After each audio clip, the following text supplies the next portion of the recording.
Hey, welcome to this week's installment of the Market Watch with me. Wah wah. Amanda told me I had to do this. You know, I watch her Market Watches weekly, and she is so well spoken. She is so poised, and I am not. The stand I am using for this for my camera is a Kleenex box. So this is as good as it gets. You're stuck with me, but a lot to get through here. Most notably, the CPI report came in this week. CPI is the Consumer Price Index, and it is the Fed's favorite measure of inflation. And, you know, drum roll, it came in high.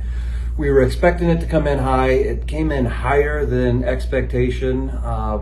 Good news, and what I really feel is good news, is we knew it was going to come in high, and we also know that rolling into next month, in the end of the fourth quarter of 2022, that we will get lower measurements of inflation. Partly because the way the CPI report works is we replace inflation from last year. So for instance, this month in September, we replaced a really low read of inflation in September of 2021. So it was really easy for this month's report to come up and then for the entire year averaged out to go up. Well, next month, we are going to be replacing a high read in inflation, and actually for the next several months, you know, some of the really high measurements of inflation. So because of that, and because we should start seeing, you know, current inflation abate, we're expected to see lower inflation. This is important. Why?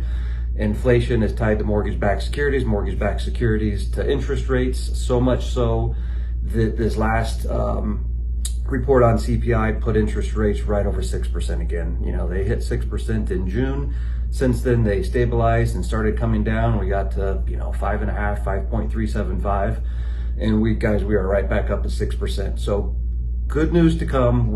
I truly believe we're at the high end on interest rates, and we'll start to see those get better. We had some good news, with the Amtrak not going into a strike. That would have been a really big mess if 100,000 workers, having to do with our supply chain, went on strike. So I'm really happy that was negotiated.